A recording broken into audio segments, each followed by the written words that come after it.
Muy buenas tardes. Señor presidente de la Academia de Bellas Artes de San Telmo, estimados académicos y académicas, presidente de la Asociación de Amigos, queridos amigos y amigas. Bueno, continuamos hoy con el ciclo que le estamos dedicando la Academia y el Museo de Málaga al edificio del Palacio de la Aduana. Y hoy nos toca un tema verdaderamente interesante, la arquitectura de museos. A finales del siglo XVIII, en el contexto de la Europa Ilustrada, se crea la institución a la que vamos a llamar museo. Había habido colecciones de arte, antigüedades, objetos naturales o incluso de objetos curiosos desde siglos antes. Pero es ahora cuando el museo se hace exponente de un concepto que modificará definitivamente la gestión cultural, el concepto de patrimonio histórico. El permitir el acceso público a esos bienes que hasta entonces habían sido propiedad y disfrute solo de unos pocos.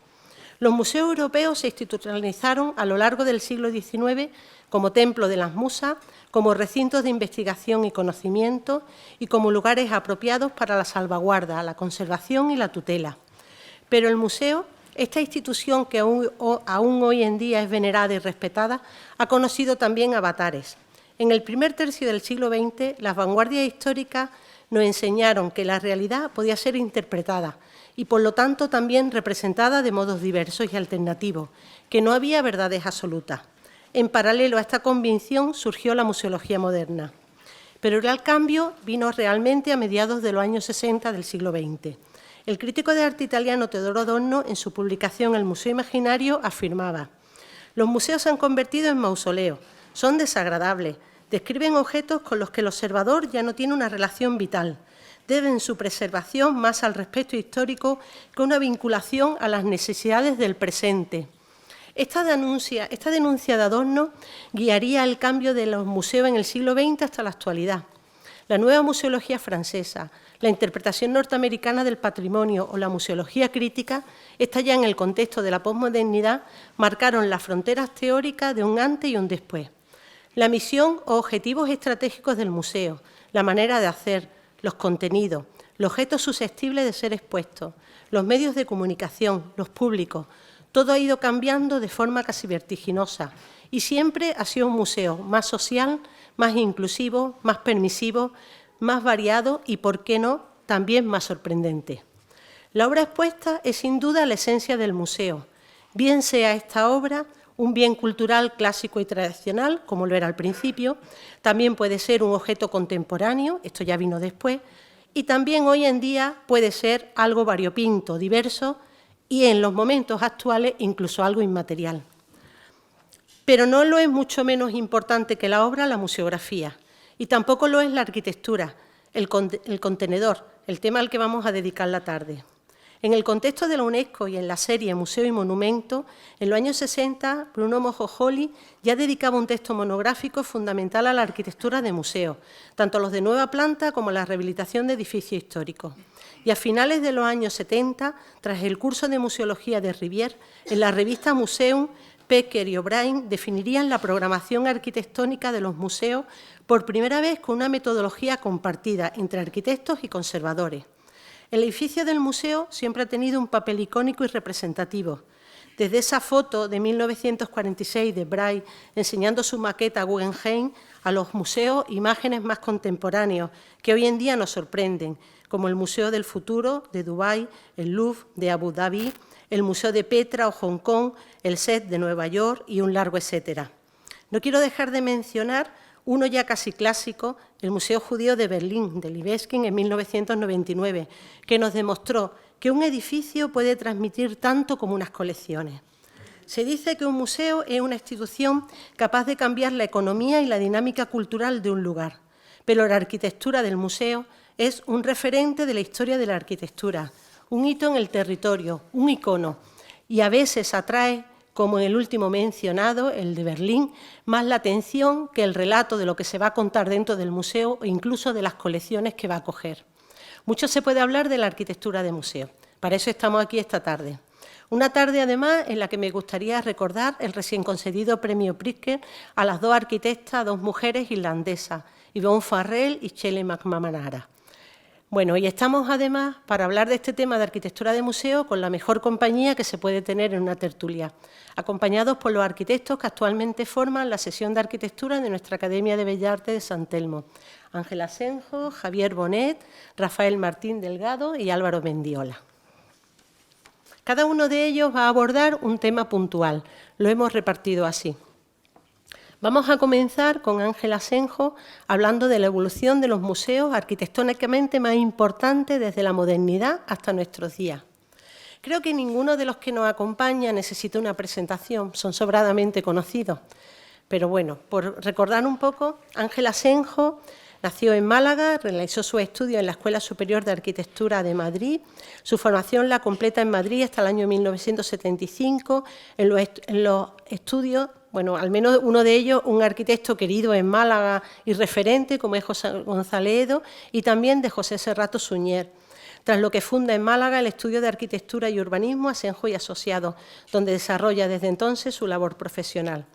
Entre sus proyectos arquitectónicos destaca el Palacio de Feria y Congreso, los centros comerciales Rosaleda, Málaga Plaza, el Centro de Distribución Cofarán, todos ellos en Málaga, y el conjunto Playa de Duque de Marbella, o el edificio Horizonte, Villatrini y Auditorium, igualmente en Málaga.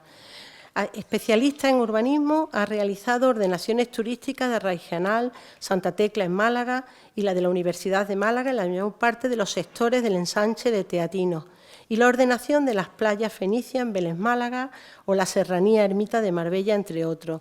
En el exterior ha realizado proyectos de Master Plan Arquitectura del nuevo campus de la Universidad del Estado de Rivers, Hanour, los edificios Torres de Plató y el conjunto residencial Garden en Lagos, todos ellos en Nigeria.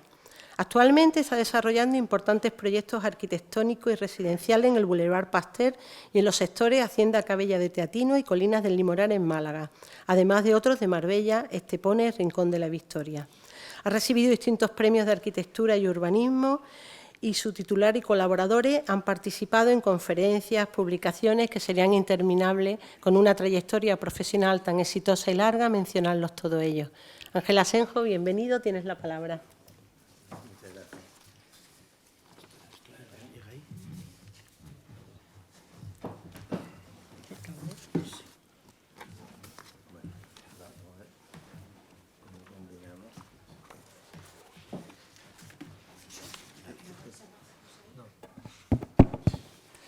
Buenas tardes a todos. Voy a intentar hacer explicar o exponer de la forma más breve posible la evolución que ha tenido a través de la historia los edificios museísticos y me voy a centrar fundamentalmente en la arquitectura reciente. El origen de los museos, la arquitectura museística tiene algo menos o algo más de 2 siglos.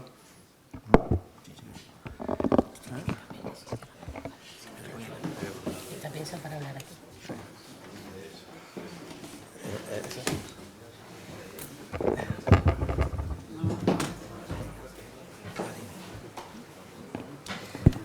Vale.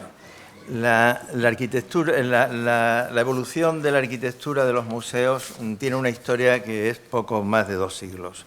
El origen de los museos, como ya he apuntado y todos sabemos, está en el Museo del Louvre en París, que en época de Napoleón el Palacio Real lo destinó a Galería de Arte. Y poco después el Museo del Prado pues, tuvo una suerte similar con su hermano José Bonaparte, que el edificio del Prado, que estaba concebido como Academia Científica y Gabinete Histórica, se dedicó al Museo del Prado. Ahí tenemos el origen. Luego hay unos hitos intermedios que yo creo los voy a resumir mucho para llegar a la arquitectura más actual, que es, después de que se crean estos museos, pues fue muy importante el diseño de un proyecto de museo que hizo Durán en 1802. Ese proyecto fue tomado como referente por muchos arquitectos del siglo XIX, incluso principios del siglo XX. Y luego en Inglaterra también hubieron algunos museos importantes, como la Galería de Pintura Dulwich de Soane y sobre todo el Crystal Palace de Paxton. Estos son los referentes básicos para empezar a entender. Entonces, la arquitectura de los museos normalmente tuvo unos modelos bastante clásicos y otros modelos que estaban basados en la Galería de Arte del Louvre y en el Museo del Prado. Pero en estos 650 años, desde en el origen hubo una cierta evolución y una cierta efervescencia de los edificios museísticos, y hasta mediados del siglo XX no hay una actividad museística tan fuerte como la que se inicia en ese momento. En el año 1959 se inauguró el Museo Guggenheim de Nueva York, que digamos, es la obra que es origen de la nueva arquitectura de los museos. Es una obra de Frank Lloyd Wright. Este edificio abre una nueva etapa de auge de los museos, en la que interviene prácticamente la totalidad de todos los grandes arquitectos. Bueno, estas son las diapositivas, digamos, de la parte histórica y nos centramos en el Museo Guggenheim. Este fue el origen de una serie de obras que hicieron todos los grandes arquitectos de la época y nos dejaron muestras de grandes edificios, Mies van der Rohe, Louis Kahn, Stirling, Venturi y tal, como veremos más adelante, que fueron hitos arquitectónicos todos ellos. El Museo Guggenheim, situado frente a Central Park, es una rampa helicoidal que revolucionó la idea del espacio museístico con una singularidad arquitectónica admirable, aunque fue muy censurado por su escasa funcionalidad como museo. Su obra fue la última obra de Frank Lloyd Wright, que la terminó en el 59, año en el que falleció. Poco después, también en el año 1968, se termina la construcción de la Galería Nacional de Berlín, que es una obra de Mies van der Rohe. Que le pasa algo parecido, fue una obra desde el punto de vista arquitectónico muy alabada, pero desde el punto de vista museístico, pues fue también igualmente muy censurada. Frente a estos proyectos extraordinarios y polémicos, se debe destacar los museos del norteamericano Louis Kahn, que reúne la excelencia de la arquitectura y la eficacia museística. Como se puede observar, tanto en el Museo Kimball, este anterior es de Mies van der Rohe, y el Kimball, que es de Louis Kahn. Entonces, tiene una cubierta formada por unas bóvedas paralelas de hormigón que crean un espacio a la vez monumental e íntimo. Y otro proyecto de gran interés de la época, igualmente de Louis Kahn, es el Centro de Arte Británico de Yale, en Newham, en Connecticut. Este fue terminado el año en que también muere el arquitecto y es un sobrio edificio urbano que no deja de adivinar la solemnidad interior y la rotundidad de sus patios interiores. Estas dos obras magistrales y exquisitas se convirtieron en una referencia muy admirada por muchos de los autores de esta generación de museos, aunque la renovación más profunda de este edificio de museo la llevan a cabo unos arquitectos que toman como referente el palacio, el Crystal Palace de Joseph Paxton.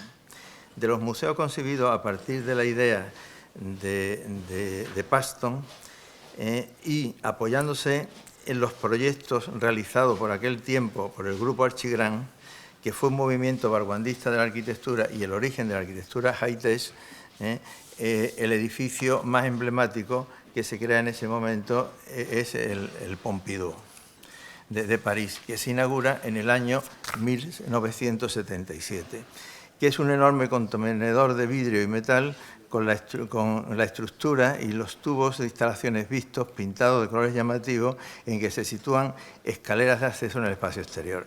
Esta gran máquina museística se propuso para desacralizar el arte y hacerlo más accesible al público en general, en la línea del fervor populista del mayo del 68.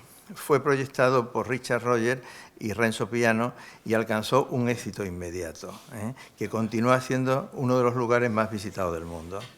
Menos popular, pero igualmente muy interesante desde el punto de vista arquitectónico, es el centro St. Barry de Norwich en Norfolk, de Norman Foster, cuya monumentalidad técnica nos aporta como resultado un gran hangar minimalista y abstracto en el que se dibujan los límites de lo extraordinario y lo cotidiano. Un movimiento arquitectónico contemporáneo fue el posmodernismo, que se enclava en el ámbito del clasicismo posmodernista. Fue un estilo casi coetáneo al anterior, pero un poco posterior, y que igualmente llegó al mundo de los museos.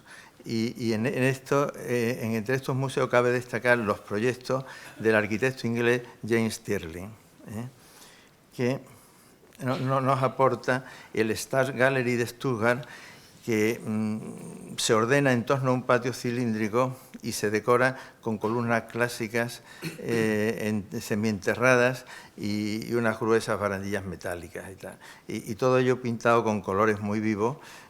Y este mismo autor también, poco después, hace la ampliación de la Tate Gallery de Londres, que la inaugura en el año 86, y que el resultado arquitectónico pues, tiene características similares.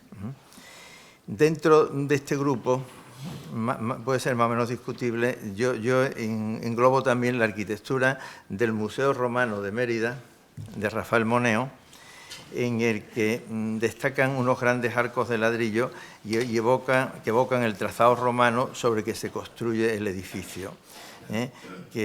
Y tiene unos lucernarios que quizá es la expresión de la mayor modernidad de este ámbito. Para mí esta es la mejor obra de Rafael Moneo, me parece que es extraordinario. Y poco más tarde, y dentro de la misma línea, se ejecuta en el año 92 la Medioteca de Carré, que es de Norman Foster, cuya arquitectura igualmente se desarrolla a partir de restos arqueológicos preexistentes a las que se agrega y se complementa con unas edificaciones igualmente modernas. En general, estos museos más o menos académicos y populistas, refinados y locuaces, que son obras destacadas de estos arquitectos y referencia a la arquitectura culta de su tiempo, tienen en común el hecho de haber conocido la unánime aceptación del público, pese a la normal reticencia que existe en aceptar la áspera abstracción de las vanguardias modernas. Durante la primera mitad del siglo XX, los museos experimentan un extraordinario crecimiento y se realizan importantes proyectos, como es el caso de la ampliación del Louvre, que es una obra del arquitecto I.M. Pei, y también en París se hace el Museo de la Quai d'Orsay, que es obra de la arquitecta italiana Geaulenti, en el que se transforma la estación de ferrocarriles de Quai d'Orsay y se convierte en un museo extraordinario. Contemporáneo con esta obra, también cabe destacar la obra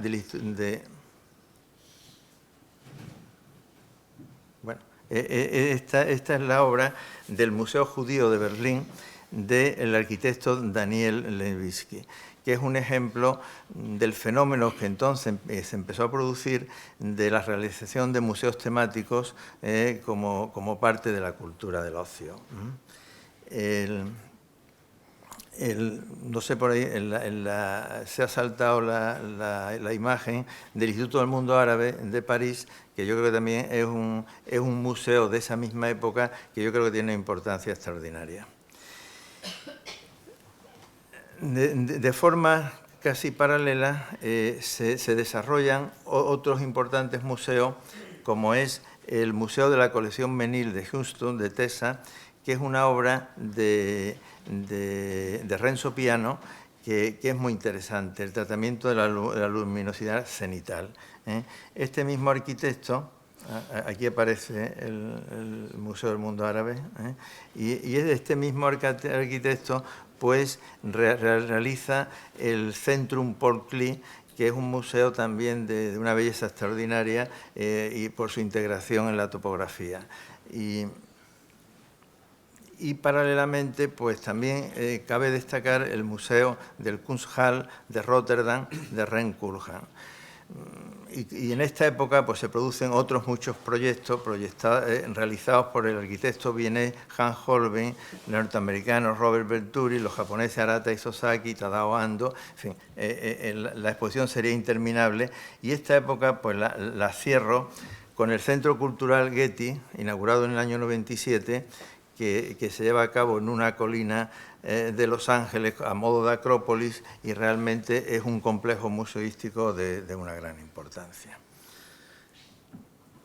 En el límite de esta época, yo creo que el museo más importante que se hace es el Museo Guggenheim de Bilbao, terminado el año 97, que fue proyectado por Frank Gehry y que con independencia de convertirse en un símbolo de la ciudad de Bilbao, es el más emblemático de los museos de espectáculos y la mayor representación en relación a la industria cultural y a la sociedad mediática. Con él compartieron en ese momento proyectos otros arquitectos también de gran relevancia y en ese, casi en paralelo a esto, unos años después pues, se crea la New Tate Gallery de Londres, de Herzog, de Jacques Herzog y Pierre Meuren, que también es una obra admirable. Y también la ampliación del MoMA de Yoshio Taniguchi, y así como el Museo de Kunsthaus de Zumthor, que también es una arquitectura de una sobriedad y de una belleza extraordinaria. Y también se llevan a cabo las ampliaciones del Museo de Helsinki, de Stephen Hall, y también del Museo de Estocolmo, que es de Rafael Moneo. En esta misma época, pues, Álvaro Siza hace el Museo de Arte Contemporáneo de Oporto y Zaha Hadid pues realiza el Museo de la Ciencia de Feno en Volburgos. Es decir, que son todo obras muy singulares y de gran belleza y que además pues son una parte de todo lo que podemos recopilar. Y después ya, si nos pasamos a la obra más reciente, yo he recopilado, en el siglo XXI también se realiza un conjunto importante de museos, pero yo he seleccionado el Museo Pierre Soulages en Rodez, en Francia, que hacen los arquitectos del estudio RCR, que es un grupo joven de arquitectos españoles que recientemente le han dado el premio Pritzker. Después también importante en España pues el Museo del Centro Cultural Botín, que es de Renzo Piano y que también es una obra de gran singularidad y belleza. Y recientemente las obras más recientes que se han conocido de museo son el Museo de Abu Dhabi, del Louvre, el Museo del Louvre de Abu Dhabi, que es de Jean Nouvel, y así como el Museo Nacional de Qatar, que también igualmente es de Jean Nouvel. Yo esta exposición de referencias, que sería interminable, la termino con un pequeño museo que se llama Die Tuis, que es del arquitecto danés Harke Engels, que dirige el estudio de arquitectura Vic, que últimamente está haciendo aportaciones muy revolucionarias a la arquitectura y que yo creo que es un arquitecto muy destacado. Y podríamos seguir muchísimo tiempo más, pero vamos, me limito al tiempo que me han dado. Muchas gracias.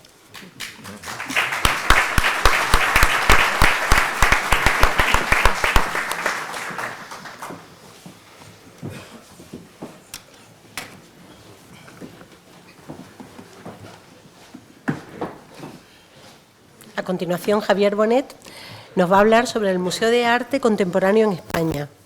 Javier Bonet es arquitecto por la Escuela Superior Técnica de Arquitectura de Madrid y doctor arquitecto también en la misma, con una tesis doctoral sobre arquitectura y música serial. Desde 1992 desarrolla su profesión libre.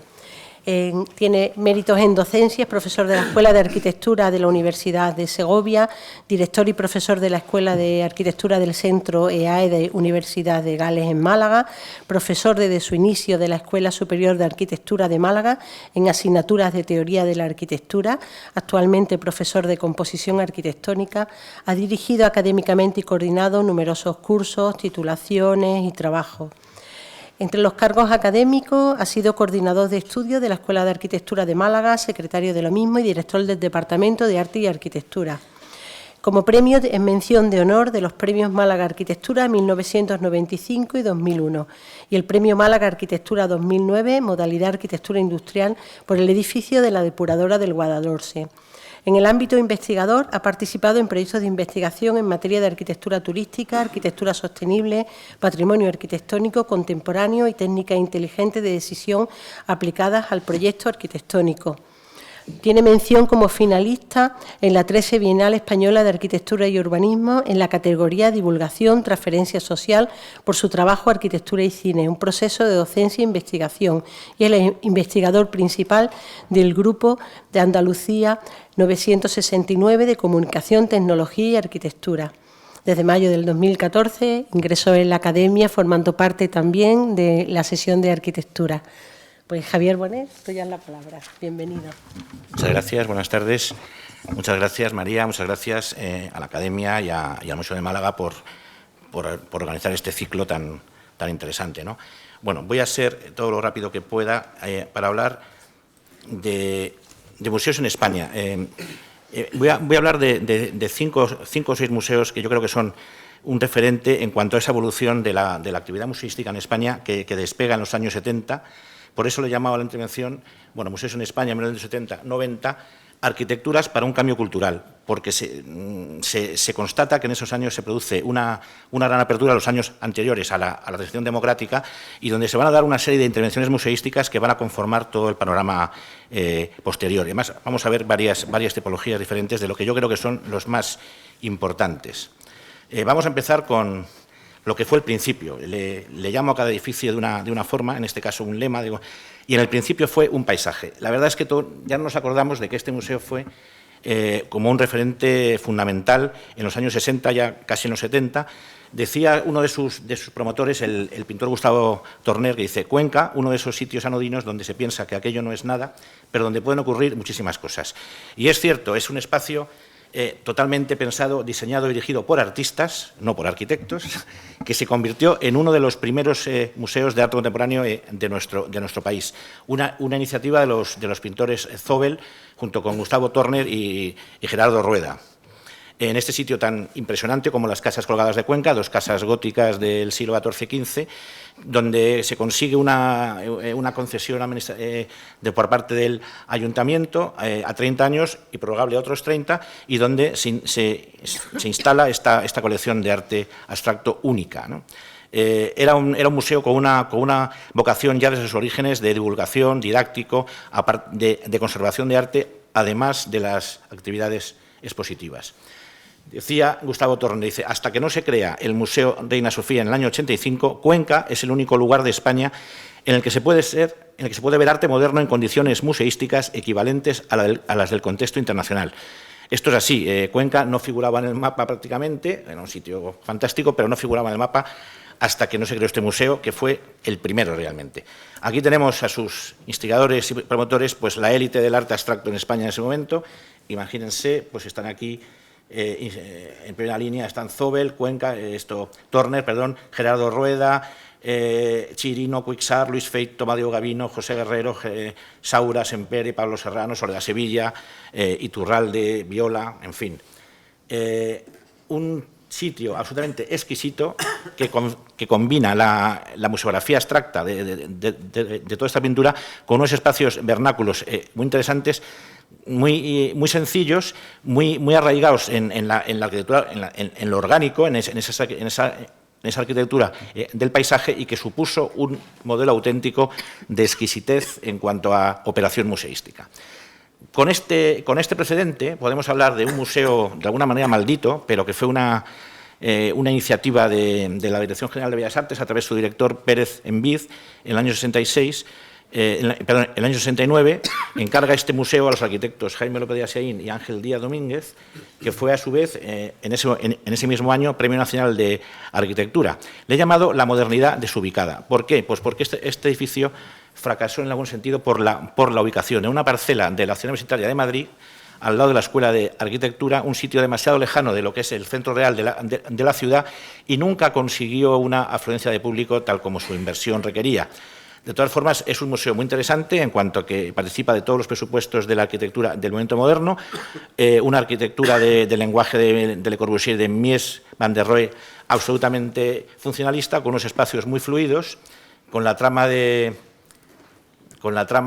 pilares que facilita cualquier distribución museográfica y con una parte museística, con un patio, con una escalera, a mi entender, demasiado monumental, y con una torre que también de dudosa utilidad. Aquí vemos, ni se ve ahora mismo en la foto, pero es una torre que se iba a destinar a museo, pero evidentemente nadie subía ascensores para ver, demasiados ascensores, demasiada altura para ver exposiciones, y se quedó en la planta primera, que al final se tuvo que restringir su uso, y tuvo dos exposiciones. Ven un lenguaje muy modulado, con unas placas de aluminio que también tuvieron problemas en su momento, pero es un lenguaje muy de Mies van der Rohe, muy tecnológico para la época, y que al final se le ve un poco esa soledad de este edificio ahí, digamos, aislado, que tuvo dos exposiciones antológicas, una de Picasso, comisariada por Antonio Fernández Alba y por Juan Daniel Follaondo, estupenda, y otra antológica de Dalí también,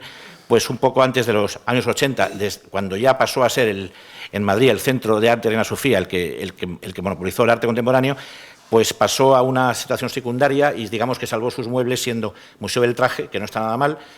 Han reconvertido esos espacios, han reconvertido este jardín fantástico, lleno de esculturas, en un sitio de eventos, y al final pues ha salvado los muebles, lo que yo creo que es una operación que al final no fue del todo grandiosa. Sin embargo, este es otro museo importantísimo, también privado, de la Fundación Joan Miró, en Barcelona, del arquitecto del movimiento moderno José Luis Sert, y que le he llamado Pensar la luz. Es un edificio en clave también del movimiento moderno, pero mucho más asociado al lugar, a la mediterraneidad, un edificio fragmentado, también muy funcional, pero con unos espacios simples, muy articulados, con unos recorridos muy variados, y sobre todo con un diseño de lucernario totalmente maravilloso para producir esa luz tamizada necesaria para exponer. Es un edificio muy cercano, que produce muchas sensaciones, estos patios con olivos tan mediterráneos, estos materiales cerámicos tan del lugar, y por dentro es una joya absolutamente cómo entra la luz y cómo se consiguen esos ambientes, una especie de fenomenología de la luz muy conseguida, con luz suave e indirecta, un edificio abstracto pero muy cercano, propio, digamos que es un funcionalismo humanizado, más propio de las arquitecturas que logran superar los presupuestos funcionalistas del movimiento moderno. Bien, el tercer museo que les quiero contar es el Museo de Bellas Artes de Bilbao, el Museo de Bilbao realmente. Le llamo el contrapunto, ya se pueden ustedes imaginar por qué. Porque es el contrapunto de lo que fue el Guggenheim, de lo que es el Guggenheim. O sea, es el otro museo de Bilbao, el museo de toda la vida de Bilbao, con una colección original que se aloja en un edificio que fue ampliado en el año 63 por los arquitectos Álvaro Líbano y Ricardo Vidasoa, un edificio histórico del año 1945, de corte historicista, de los arquitectos Urrutia y Cárdenas. Aquí vemos, está en pleno bocho de Bilbao, en el ensanche, el Guggenheim está por aquí atrás, en la ría, y es el museo, como digo, de toda la vida de Bilbao, y esta ampliación que repite la forma de L que ya existía, consigue crear unos espacios de transición urbanos muy interesantes, con un lenguaje absolutamente moderno, como hemos visto anteriormente, pero de una manera, yo creo, mucho más equilibrada, mucho más dialogante, como contrapunto también del edificio histórico, que con estas levantado sobre pilotis para conseguir esos flujos que consiguen que se creen plazas, y yo creo que el edificio bastante equilibrado, bastante discreto y de luego muy moderno, con todos los espacios, con todas las cualidades del espacio moderno fluido que decíamos anteriormente en su interior. Esta ampliación resulta que ahora en el 2018 se convoca un concurso para seguirlo ampliando por necesidades expositivas, y ya entramos en el tema de la arquitectura espectacular de nuevo, con el omnisciente Norman Foster y el ubicuo Norman Foster, que gana otra vez el concurso, bueno, con un edificio también muy interesante, una especie de gran plancha encima de todo el conjunto, con unos estratos muy expresionistas, muy tecnológico, y que, bueno, de nuevo actúa como contrapunto de los dos edificios existentes. Vemos en este edificio pues esos vestíbulos tan espectaculares de la arquitectura contemporánea de los museos, que ya casi se convierten prácticamente en centros comerciales. Bueno, se podría hablar de la ampliación del carácter museístico que tienen, que no es solamente museo que tienen todos estos edificios. Y bueno, yo me sigo preguntando si este edificio es, a ver cómo funciona, y realmente si no estaba el edificio mucho mejor, tan tranquilamente como estaba con su ampliación. Veremos cómo funciona. El siguiente edificio, ya lo mencionaba Ángel, es un edificio importantísimo, quizás el museo más importante de la recién estrenada democracia en España, en los años 80, como símbolo de una cultura respetuosa con el entorno y con la historia. Estamos hablando del Museo de Arte Romano de Mérida, un encargo de Dionisio Hernández Gil, el que fue luego director de Bellas Artes, al arquitecto Rafael Moneo, que en los años siguientes sería premio Pritzker.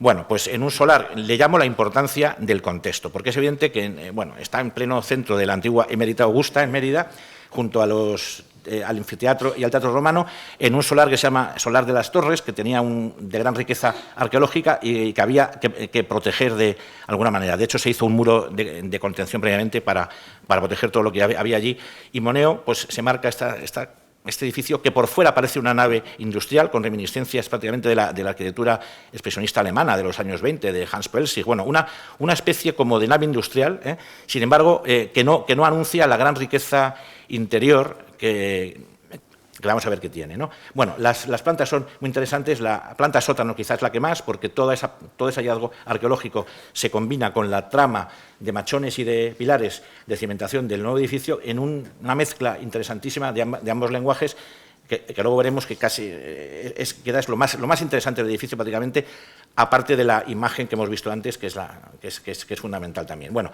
es un edificio muy sencillo, con una cabecera, con unos servicios, unas circulaciones, una administración y una parte museística con unos muros paralelos, pues heredados del espacio romano. Bueno, esta es la imagen más publicada de la arquitectura española hasta el nacimiento del Museo Guggenheim en el año 97.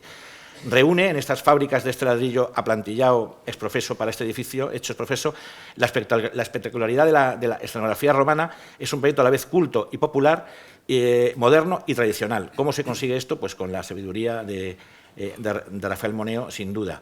En un espacio que recuerda absolutamente a la Domus Aurea romana, estos muros paralelos, esta forma de meter la luz, que no merma en ningún momento la actividad expositiva, que tiene estas galerías, ¿no?, que van rompiendo estos muros, y donde se pueden ver los objetos de menor tamaño. En fin, yo creo que muy interesante, y un edificio por el que pasa el tiempo de una forma excelente. La calzada romana, la vía romana, baja como si fuera a un garaje, se deja a vista, y tenemos ese ambiente mágico del interior tan espectacular, como les decía, que es una joya para los arqueólogos, bueno, y para los amantes de la arquitectura antigua, ¿no? Y por último, la gran operación, digamos, de la museística española, yo creo una de las más interesantes operaciones, que se trata de hacer el Museo Nacional Centro de Arte de la Sofía en Madrid, en el antiguo Hospital General, y que tiene como tres fases: la de la rehabilitación del edificio por parte de Fernández Alba en el año 80, una intervención de comunicaciones tecnológica de los arquitectos Íñigo Donzoño y Vázquez de Castro en el año 88, y una ampliación del arquitecto Jean Nouvel en el año 2005. Le llamo el Pompidou imposible, quizás porque siempre quiso tener una nostalgia del Centro Pompidou, que era como referente en ese momento, el que nos hablaba Ángel, y que de hecho, pues en Madrid todo el mundo que vaya sabría que le llaman el Sofidou, ¿no?, justamente por este tema. Aquí tienen ustedes las plantas originales de Hermosilla y la intervención posterior de Sabatini, de lo cual solamente se queda esta parte, que es la que va a cometer Fernández Alba, que es el que le toca bailar con la más fea en todo este proceso, porque era un edificio que estaba en muy mal estado. Y cómo conseguir hacer de esta arquitectura del 18 tan noble, con estos muros tan anchos, con estos espacios tan propios de un hospital, cómo conseguir de esto hacer un museo de arte contemporáneo. Pues tarea difícil, incluso, vamos a ver si no, contradictoria, pero bueno, al final creo que se consigue. ¿Qué se puede hacer con este edificio tan noble, tan importante? Una restauración totalmente rigurosa, por parte de Fernández Alba, rehabilitación mejor, perdón, con estas galerías tan propias de los hospitales, todo recuperado de una manera estupenda. ¿Qué salas tiene esto para poder exponer? Pues no siempre se consigue. En este caso hay una coherencia total, por ejemplo, en esta exposición de Richard Serra, entre continente y contenido, en esas salas tan tranquilas, con una luz tan suave.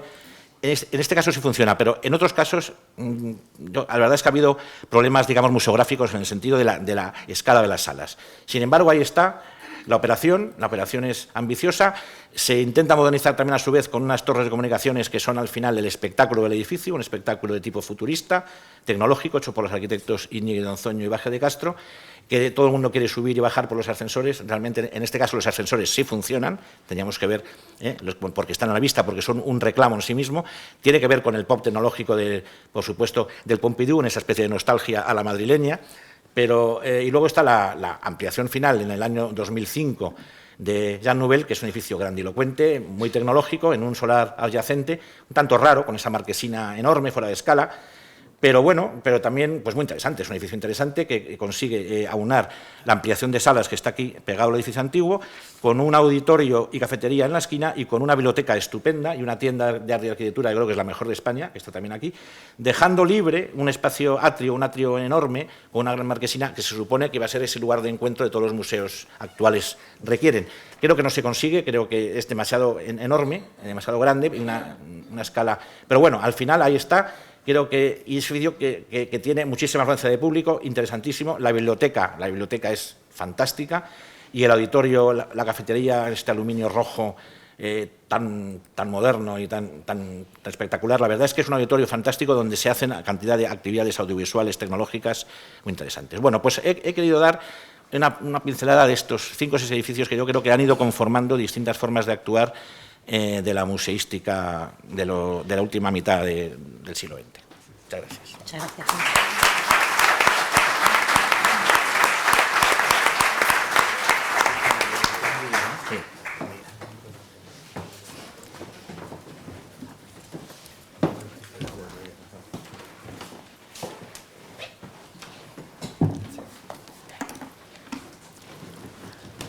Rafael Martín Delgado nos va a hablar de los museos derivados de intervenciones en edificios existentes. Él es arquitecto por la Escuela Superior de Arquitectura de Madrid. Trabajó durante los años 1971-72 en un estudio de arquitectura en Londres e inició en España su actividad profesional formando estudio con Isabel Cámara en San Sebastián, Guipúzcoa, y desde 1980 está afincado en Málaga, donde desarrolla su profesión. El trabajo es muy variado el que ha desarrollado. Tiene encargos importantes en viviendas de promoción privada, ha realizado proyectos para la Administración singulares, sobre todo en el campo de la restauración monumental, destacando la rehabilitación del conjunto Giralfaro Alcazaba Teatro Romano y la rehabilitación del convento Iglesia de Santo Domingo de Ronda como centro cultural, por citar algunos.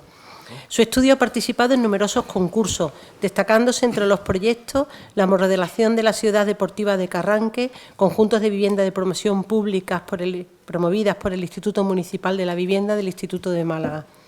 El estudio también ha obtenido el Premio Bienal del Colegio de Arquitectos a la mejor obra de rehabilitación por las salas de exposiciones del Palacio del Obispo, que tanto disfrutamos este museo, porque estuvimos allí un tiempo, en colaboración con el estudio Gluckman Meiner de Nueva York.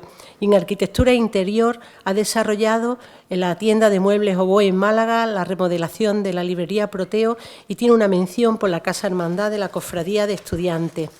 Bueno, y el que él ha puesto como una frase, pequeña frase, pone también en la colaboración con Gluckman Meiner ha llevado a cabo la realización del Museo Picasso Málaga. Creo que es una obra referente de rehabilitación arquitectónica para museo y de la que supongo que él nos va a hablar ahora mucho mejor. Gracias, Rafael, tienes la palabra. Bueno, el tema que voy a tratar es los museos instalados en edificios existentes y al final pues me referiré también al Museo Picasso Málaga.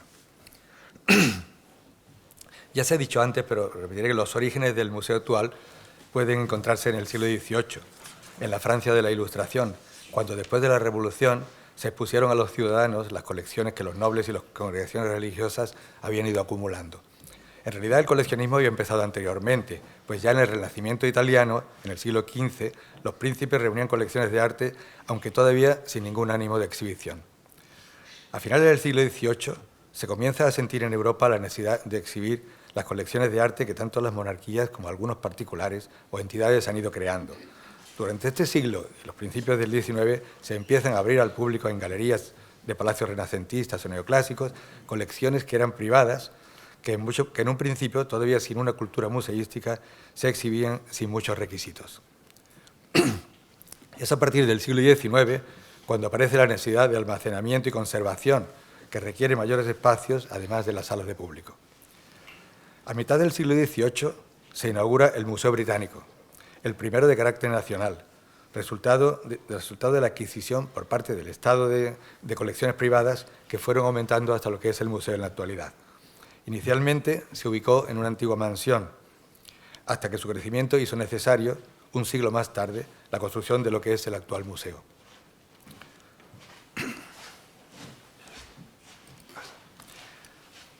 A finales del mismo siglo XVIII se crea en Francia el Museo del Louvre, en un palacio renacentista que había sido anteriormente sede de la Academia Francesa.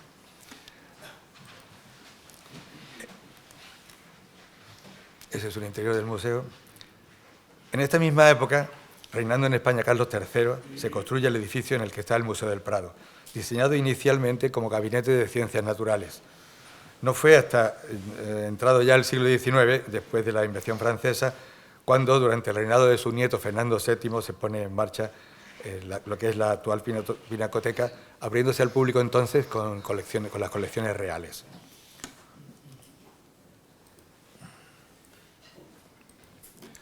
El Museo del Hermitage en San Petersburgo se abrió después de la Revolución Rusa en lo que había sido la residencia oficial de los zares, para exhibir la colección que se había ido formando desde que la empezó la zarina Catalina la Grande más de un siglo anterior. Hoy es uno de los más grandes museos del mundo. Se podría seguir poniendo ejemplos de museos instalados en edificios construidos para otros usos. Cuando se toma conciencia de que un museo debe ser un lugar en el que las colecciones, del tipo que sean, puedan ser protegidas, se pone de manifiesto que para que un edificio sea adecuado para el uso, para convertirse en museo, debe cumplir determinadas condiciones. Empiezan entonces a construirse museos de nueva planta, aunque no dejan de instalarse todavía museos en edificios existentes, pero eso sí, ya dotados de las medidas de protección necesarias. Recientemente se ha rehabilitado otro tipo de inmuebles para dar cabida al arte contemporáneo. Bueno, voy a poner un interior de... Este es un interior del Museo del Hermitage. Recientemente se han rehabilitado otro tipo de inmuebles, exigidos por los grandes formatos que requiere el arte contemporáneo. El Museo de Arte Contemporáneo de Burdeos, en Francia, se montó en un antiguo almacén de mercancías coloniales del puerto de Burdeos. Como ya he enseñado antes, el Museo d'Orsay de París, en una estación ferroviaria construida para la Exposición Internacional de 1900. Se convierte en museo dedicado al arte del siglo XX, singularmente al impresionismo, inaugurándose en 1986. La Tate Modern de Londres, en una central eléctrica construida a mitades del siglo XX. Se inaugura como museo en el año 2000. Este es el gran hall de turbinas de la central, convertido en ese gran espacio capaz para cualquier exposición de cualquier tipo de formato. Esta es la imagen exterior de la central. Es una opinión generalizada entre los especialistas que gran parte de los museos que están ubicados en edificios existentes están equipados y organizados de forma inadecuada para la preservación de las colecciones.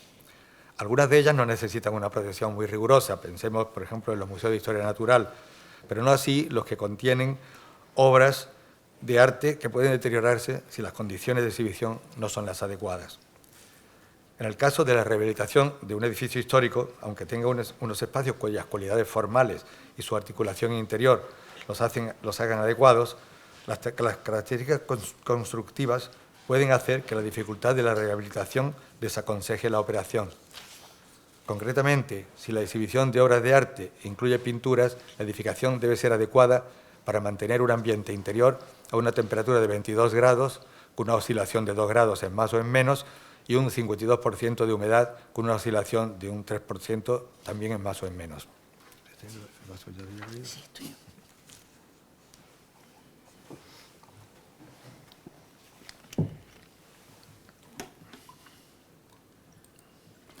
La maquinaria de climatización necesaria para alcanzar estas condiciones ocupa un espacio que normalmente no está disponible en los edificios antiguos, sin menoscabo de su aprovechamiento para el programa museístico.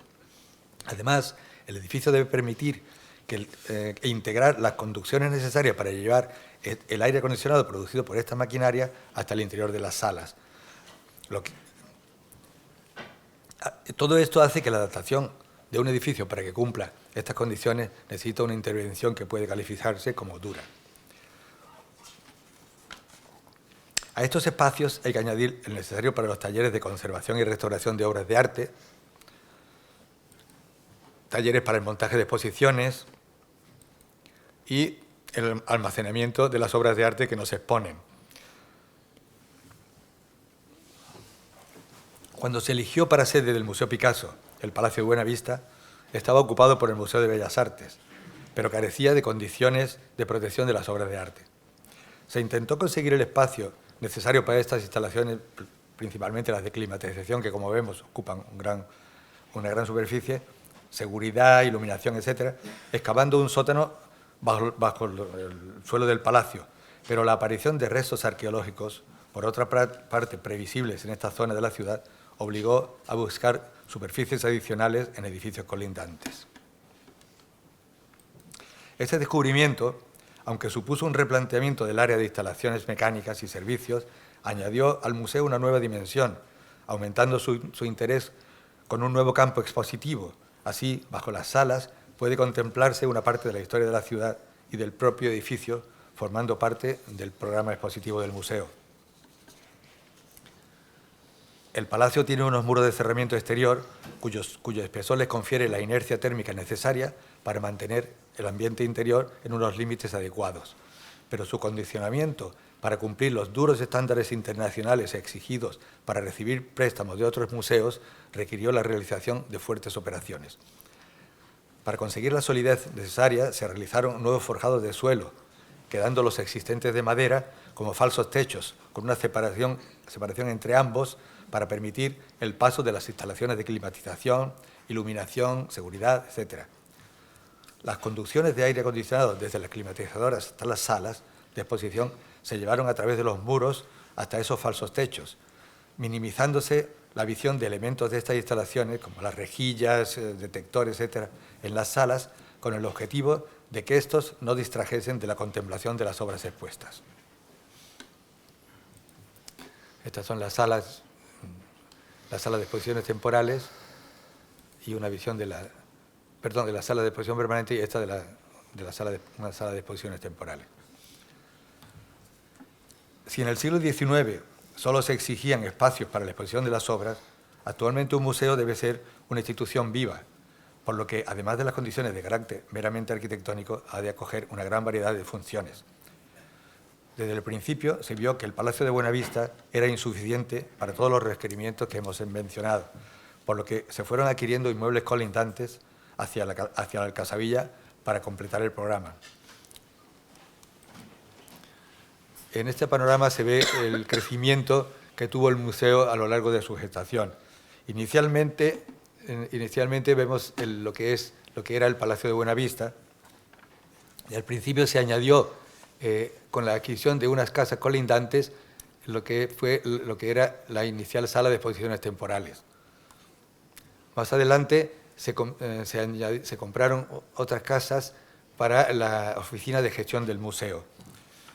Estas oficinas de gestión se ampliaron posteriormente con estas otras casas que se adquirieron, y además se aprovechó para ampliar también la sala de exposiciones temporales. Luego se adquirieron inmuebles en una manzana colindante para ubicar un salón de actos, un espacio para la educación con aulas para escolares y una biblioteca.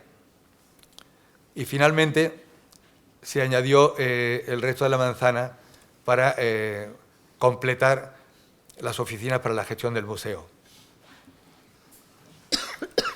En esta visión se ve lo que al final llegó a ser el Museo Picasso con esta suma de casas anexas a lo que era el primitivo edificio del Palacio de Buenavista, que es este, y que llegó a completar esas 2 manzanas hasta conseguir lo que ahora es el museo. El Museo Picasso completa así un programa que le permite el desarrollo de una completa actividad cultural de gran importancia en la sociedad de nuestra ciudad. Eso es todo. Muchas gracias. Muchas gracias.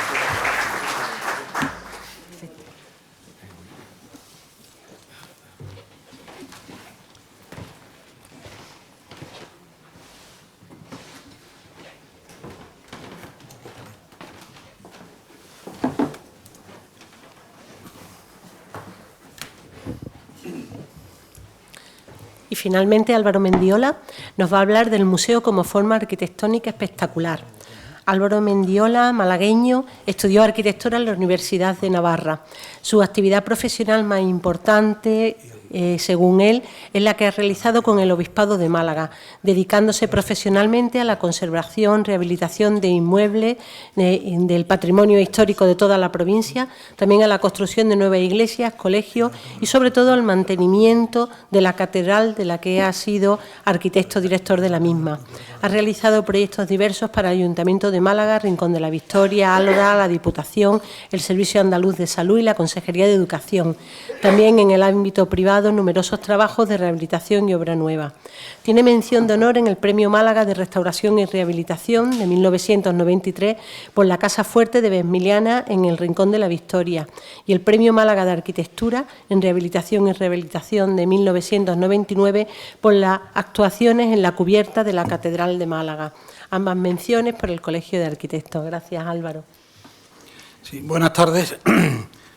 Ya sé que es tarde, voy a procurar que mi charla sea, bueno, de hecho va a ser menos académica que las anteriores y va a ser más bien una charla sobre impresiones mías personales sobre la arquitectura de museos. En el año 2001, Frank Gehry vino a Málaga por petición de AESDIMA y el motivo era que querían que aportara alguna idea para construir en el solar situado en el dique de Levante frente a la estación marítima. Al final se fue enfadado porque nadie le encargaba ningún proyecto en concreto. Gehry estaba de moda porque se había terminado en 1997 la construcción del Museo Guggenheim de Bilbao, que se había empezado en 1992. Y este edificio había supuesto un importante atractivo para la ciudad. El Museo Guggenheim de Bilbao partía con el aval de ser la sede externa del museo existente en Nueva York, que había diseñado, como ha dicho Ángel antes, Frank Lloyd Wright en 1959, y Gehry había conseguido diseñar un edificio espectacular. Yo en la diapositiva que traigo del Museo Guggenheim de Nueva York, que viene bien que haya puesto Ángel la anterior, que era en su estado originario, aquí yo salgo en alguna foto, me vais a perdonar, yo estuve en el 2004 después de la restauración y aquí apareció un elemento que no era original, no sé si es que sobró chapa de titanio del Guggenheim de Bilbao o que quisieron hermanarlo con esta pequeña intervención en el museo originario de la Fundación Guggenheim.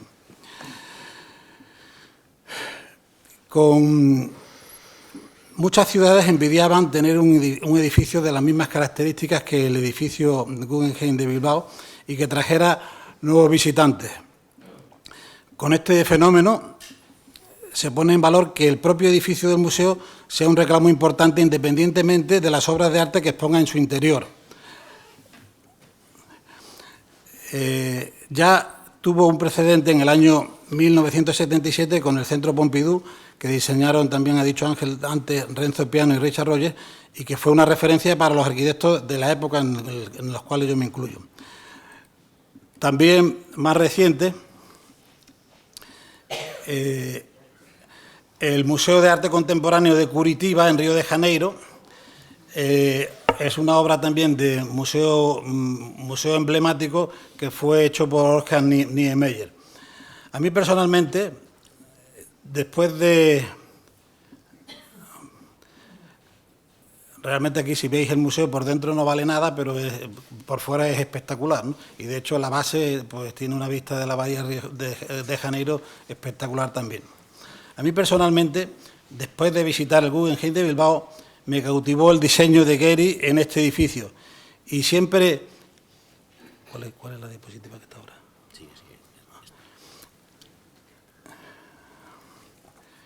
Y siempre que he tenido ocasión he visitado sus obras, especialmente en los museos que ha construido.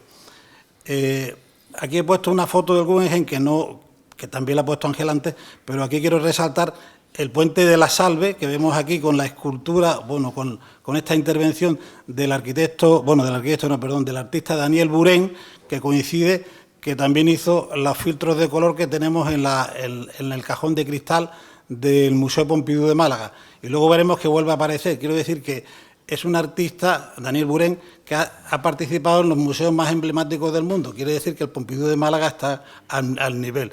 Aquí hizo una intervención magistral en el Puente de la Salve, porque antes esto era un pórtico metálico que no tenía ningún interés, y ahora es como un gran arco del triunfo espectacular. Y eso, mezclado con las curvas del Museo Guggenheim, es una obra muy singular, y para mí es la mejor intervención que he visto de Daniel Buren. La fórmula utilizada por el arquitecto Gehry de mezclar un edificio de forma recta, revestido en este caso de mármol crema, con unas grandes superficies curvadas cubiertas de titanio, transformaban el edificio en una escultura que además en su interior albergaba la sala de exposiciones. El edificio se convierte en una referencia visual de la ciudad y consigue ser posiblemente la obra de arte más importante del museo. Ya no es necesario acceder al interior, pues algunos tienen suficiente disfrutando de cada uno de los detalles que muestran sus fachadas. Aunque en el interior también consigue crear unos espacios únicos, es el exterior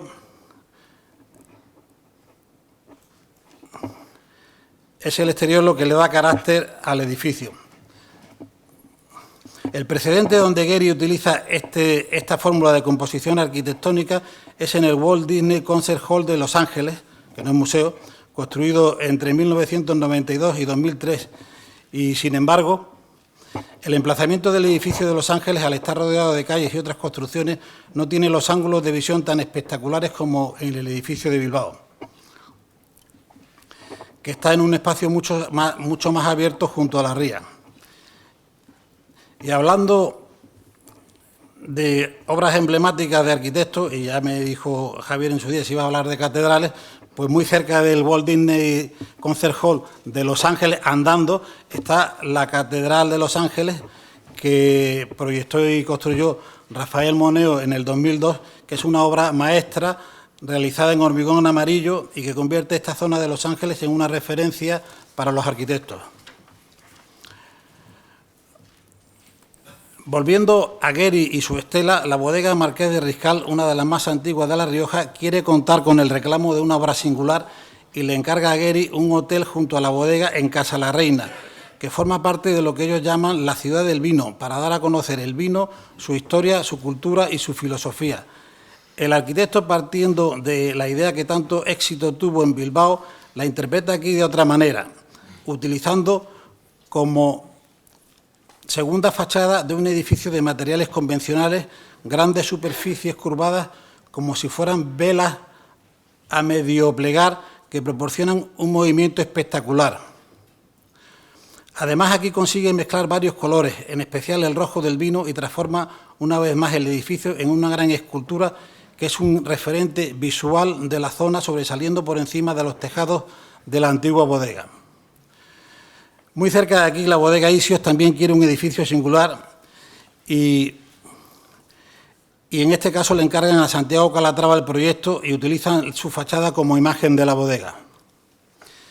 La bodega navarra de Chivité se une a esta tendencia y le encarga a Rafael Moneo la nueva bodega en Estella, en la viña de Arinzano. Aquí también utiliza el hormigón amarillo como lo hizo en la Catedral de Los Ángeles. En este proyecto destacan la sencillez de los volúmenes dentro del estilo de Moneo y se aprecia en la configuración del proyecto la organización de los espacios de forma que todo el recorrido de la bodega está pensado para que sea visible y todos los elementos propios de la bodega estén expuestos como si se tratara de la visita de un museo. Volviendo a Gehry, la firma de Louis Vuitton le encarga el edificio en París de la Fundación Louis Vuitton, que se termina en 2014.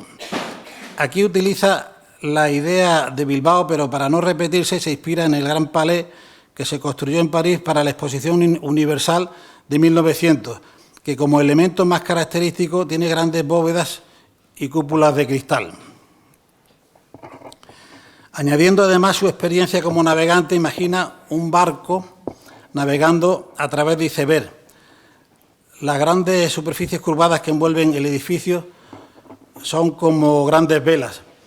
En este caso, el material que utiliza es el vidrio, lo que supone una obra muy costosa por la dificultad de fabricar tantos elementos de vidrio curvados y de diferentes formas.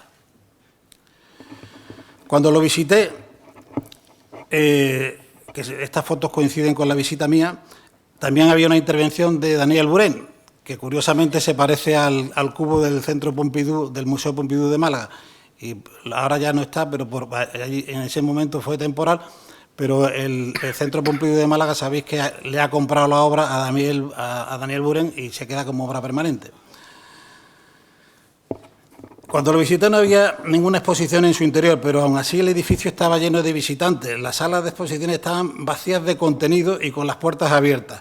Los visitantes nos paseábamos por todos los espacios del edificio, disfrutando de la variedad de formas interiores y exteriores.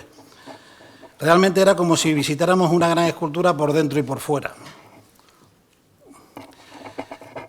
A pesar de todo, este edificio no consigue la espectacularidad del Museo de Bilbao y, a mi parecer, no crea ninguna imagen urbana tan impactante como la de Bilbao.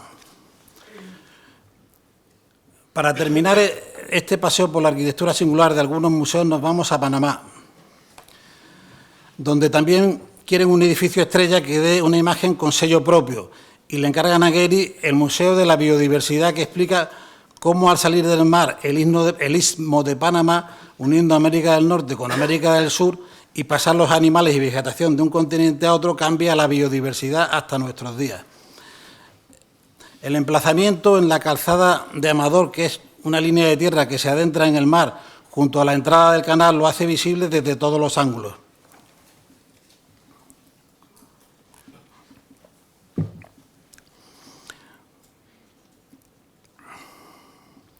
Como en otros proyectos, Getty diseña los espacios del museo, pero la forma no sigue la función, así que los cubre con diferentes superficies planas de metal que, junto a la estructura de acero que la sujetan, asemeja un bosque tropical, y las diferentes láminas metálicas son como las hojas de un árbol que se solapan y se superponen. El arquitecto, tomando como referencia el colorido de la cultura local, la arquitectura de Bocas del Toro y posiblemente los adornos de los indios cuna, utiliza una amplia gama de colores para singularizar cada elemento de la cubierta. El resultado es un edificio llamativo y alegre que, junto al movimiento de todos sus elementos, destaca siempre en el horizonte. Siendo una de las obras más recientes de Getty, aquí, sin embargo, el arquitecto simplifica los elementos compositivos característicos de él. El diseño es de tamaño reducido en comparación con otros similares. Las láminas metálicas de la cubierta son mayoritariamente planas, lo que simplifica la estructura y el costo de los materiales. Aún así, con el empleo de colores llamativos, el resultado es muy interesante y mantiene el sello de los museos de Getty, con la mezcla de espacios interiores y exteriores que sirven como espacios expositivos. Volviendo al principio de mi charla, cuando vino Getty a Málaga, si hubiera habido en ese momento alguna entidad con dinero, tendríamos posiblemente algo parecido a este edificio de Panamá, pues la localización también se asemeja en cierto modo al dique de Levante. Como ya se ha explicado en otras conferencias de este ciclo, Málaga tenía un gran edificio que es donde estamos y que, con el uso que tenía, estaba poco aprovechado. Después de mucho esfuerzo de los malagueños, se consigue que se destinara al museo. La rehabilitación y puesta al día del edificio de la Aduana como Museo de Málaga ha hecho que se recupere un edificio que no tiene nada que envidiar a los edificios de Getty y otros arquitectos estrella. En el interior se ha hecho un trabajo formidable y el exterior es lo que era, aunque aquí el arquitecto, al modo de Getty, le ha colocado una cubierta metálica de placas de aluminio. El edificio de la Aduana, terminado en 1829, está cerca de cumplir 200 años y sigue siendo el edificio civil más importante de la ciudad, y más ahora que es el Museo de Málaga. Muchas gracias.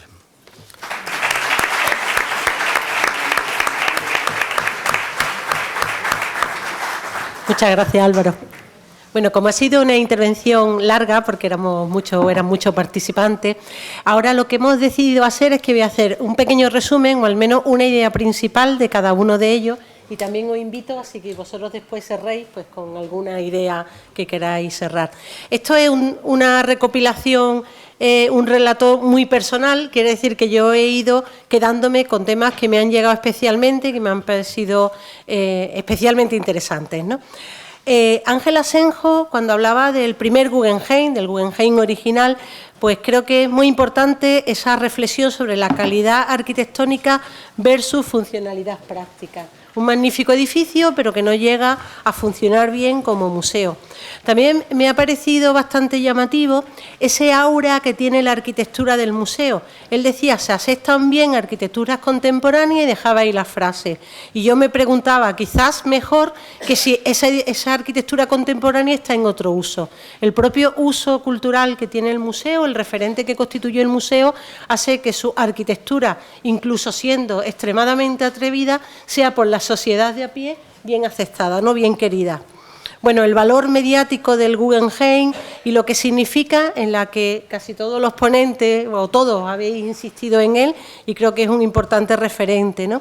Javier Bonet hablaba de un tema muy interesante, y es cómo un museo puede tener la potencialidad de convertirse en referente cultural y transmutar el carácter del lugar y el carácter de la ciudad.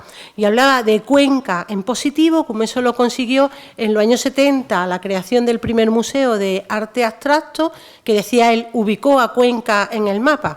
A mí me venía un poco el pensamiento sobre Málaga, ciudad de los museos, que no ubicado en un mapa de contextos culturales y de referente cultural, pues ahora mismo de una forma muy importante en España, ¿no? Pero, por ejemplo, no ocurrió lo mismo con la buena arquitectura que supuso el Museo de Moncloa, que sin embargo, cuando se le cambió de uso y de modelo de gestión con el Museo del Traje, es un museo bastante exitoso en sus números de visitantes. Luego ahí hay unos juegos que son un poquito complejos, ¿no? Sobre Moneo, en el magnífico Museo de Mérida, decía Bonet esa relación de maestría que hay entre saber enlazar lo culto y lo tradicional, ¿no? Quizá una clave muy importante en esta arquitectura. Y como intervenciones que le podríamos llamar, o le ha llamado el espectáculo, como son los ascensores del Reina Sofía, que singularizan a un edificio, lo hacen referente visual, lo ponen en el mapa de la arquitectura contemporánea, ese espectáculo o ese referente nuevo puede o no funcionar para el museo y para la funcionalidad del mismo museo, ¿no?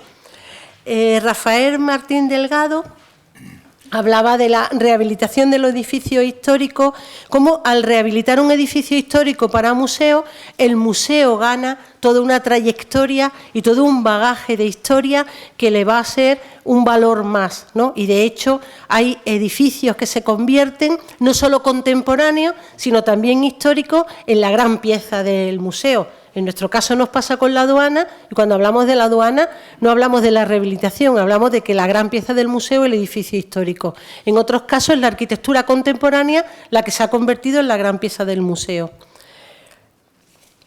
Y en un momento también de la intervención de Rafael Martín Delgado hablaba de cómo, para que un edificio sea adecuado para el uso de museo, en un momento de la historia, pues se decidió hacer museos de nueva planta, que parecía una cosa como mucho más práctica.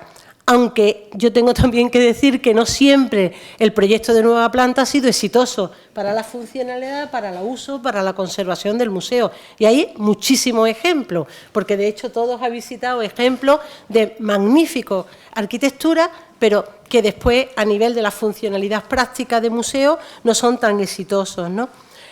Y creo que Rafael, aunque lo decía con otras palabras, reivindicaba el valor que tiene un plan de necesidades. Los museólogos le llamamos un plan de necesidades a ese documento, a ese programa en el que definimos todo lo que necesitamos, desde un ascensor, un almacén, y la complejidad, la tremenda complejidad que tiene en insertar eso en un edificio histórico que ya tiene sus propias connotaciones tipológicas y arquitectónicas y además unos valores patrimoniales que a la vez hay que respetar y realzar a la vez que se pueden hacer incorporaciones contemporáneas, ¿no? Como a veces obligaciones curiosas, en casos impuestas por la licencia urbanística, por el planeamiento urbanístico, a la larga generan unos valores para el nuevo museo y significado, como es la arqueología del Museo Picasso. Se hace por una necesidad de cumplimiento de licencia urbanística y termina siendo un valor complementario y además muy diferente a lo que es la oferta del objeto que se expone, que es Picasso. Y sobre todo, como, y él lo ha explicado muy bien, como ninguna servidumbre debe afectar a la importancia que tiene la obra cuando la obra es un bien cultural, ¿no? Y explicaba todas las instalaciones que hubo que hacer en el Museo Picasso y cómo esa intervención pues tuvo que ser muy limpia. Álvaro Mendiola, bueno, vuelve a hablar del Guggenheim como una reflexión que yo creo que compartimos todos, como la imagen del Guggenheim que todos tenemos es la imagen de su exterior, ¿no? Sobre todo esa potencialidad que tiene esa nueva arquitectura en el paisaje cultural, en el entorno que hay. Y decía, aunque su interior es de bastante calidad y nadie lo duda, ¿no? Yo me preguntaba, en todos estos grandes museos, también es verdad que el tema que nos ocupaba esta tarde era la arquitectura de museo y es lógico que sea así. ¿Qué obras hay dentro? ¿Qué contenido? ¿Qué exposiciones? Porque a veces la arquitectura es tan potente y tan icónica y tan significativa que oculta lo que queda detrás del museo. Creo que Álvaro nos ha podido resistir a hablar de otras arquitecturas, desde la Walt Disney de Los Ángeles, tan importante por su contexto arquitectónico, como de la propia Catedral de Los Ángeles. Y cuando yo le oía hablar, o de las bodegas, ¿no?, me preguntaba que es que hay vida más allá de los museos, ¿no? Hay también muy buenas arquitecturas más allá de la arquitectura de los museos, pero es verdad que cuando le hemos propuesto a nuestros 4 arquitectos que hablen de arquitectura del museo, todos han encontrado mucho más ejemplos de calidad arquitectónica de las que podían exponer esta tarde aquí, porque el museo es potente e icónico, sigue siendo un referente y es un lugar donde la arquitectura se luce, a veces siendo respetuosa con los contenidos y con las funciones, otras veces no menos, ¿no? Y voy a cerrar con una frase que me parece entretenida y además elocuente, que no la ha dicho directamente Álvaro, pero que la digo yo al oír a Álvaro, que es: ponga un Gehry en su vida, ¿no? Ponga usted un Gehry en su vida. Si hubiéramos atinado con tener el Gehry, jolín, es que bien hubiera estado, ¿no? ¿Qué quiere decir? Que un arquitecto de talla, un arquitecto de referente, trae muchos parabienes importantes. Bueno, creo que ha sido una intervención, la verdad es que magnífica, de una gran calidad, muy interesante. Así que os paso la palabra por si cada uno de vosotros pues queréis concluir algo. Yo creo que está dicho casi todo. Lo único, resaltar que realmente la arquitectura de los museos se puede leer la evolución de la arquitectura perfectamente en la arquitectura de los museos, porque es una arquitectura abierta que da muchas posibilidades y donde realmente encontramos gran parte de las obras más significativas de la arquitectura contemporánea. Bueno, después de ver, creo que hay 2 enfoques que se han visto cuando se emprende la rehabilitación de un edificio para museo. Una es convertir ese edificio, añadir a ese edificio algo que lo haga espectacular, como hemos visto en los casos de Gehry, y en contraposición con lo que yo he expuesto del Museo Picasso, que es prácticamente sacar el máximo partido del edificio para la mejor exposición posible, pero manteniendo toda la intervención dentro del entorno, sin alterar, incluso potenciando un poquito el entorno histórico en el que está. Creo que son dos puntos de vista muy diferentes, como también puede verse que en el interior de las salas pues, hay Hay intervenciones que buscan una espectacularidad dentro de las salas o el marco lo más neutro posible para que lo más importante sea la obra de arte que se expone. Creo que se han visto un poquito las dos versiones y cada uno pues tiene sus consecuencias. Sí, yo creo que la clave de la arquitectura de los museos es considerar la relación que debe haber entre contenido y contenido, es decir, si ese nivel de coherencia, hasta dónde puede llegar el lenguaje del arquitecto versus el lenguaje, vamos, de lo que se expone, o sea, cómo dialoga. Entonces, ahí se puede, como hemos visto, se dan todo tipo de relaciones, y ahí es donde se ve cuál es la postura del arquitecto, porque la gente también va a los museos a ver la arquitectura, cosa que es bastante novedosa. Es decir, que las catedrales de ahora son los museos, es decir, entonces ¿cómo se acopla? ¿Cómo se tiene que acoplar toda esa nueva significación de los edificios museísticos a una cultura de masas, a una cultura que tiene que soportar todos los conceptos de la comunicación actual? Y ahí es un poco donde está como el debate, es decir, hasta dónde puedo ser yo el protagonista, ¿no? Y entonces esa arquitectura que dialoga o que es respetuosa con lo que contiene, o hasta qué punto se pasa. Me acuerdo de una cosa que dijo Vargas Llosa sobre el edificio de Quebrancy de Art Nouvel, que había una exposición, el que está al lado de la Torre Eiffel, que había una exposición de arte etnográfico africano maravilloso y que a él le molestaba tremendamente la arquitectura del sitio porque le impedía ver con tranquilidad aquello, ¿no? Para ver con tranquilidad las cosas a lo mejor hace falta estar en una sala fundido en negro, donde no hay nada que te rodea y puedes ver el objeto, pero ¿hasta qué punto eso es posible? ¿Hasta qué punto no tenemos que acostumbrarnos a ver la relación entre las cosas? O sea, el espacio con lo que contiene es indisoluble y siempre va a haber un espacio para algo que se expone. Luego ahí está un poco el debate, ¿no?